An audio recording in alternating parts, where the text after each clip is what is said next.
खबर शामिल करते हैं भंवर आज़ाद कश्मीर से। समाहानी से भंवर आने वाली गाड़ी भोतोसियाल चेक पोस्ट के करीब हादसा का शिकार।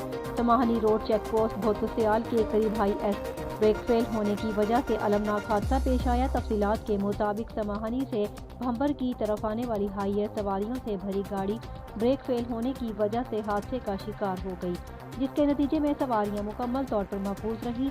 हादसे में गाड़ी नंबर LWC 7508 मुकम्मल तौर पर टूट गई, जबकि ट्रैफिक पुलिस जाए वकुआ पर पहुंच गई और तहकीकात शुरू कर दी। राजा मोहसिन हबीब, सरेआम न्यूज़, भंवर आज़ाद।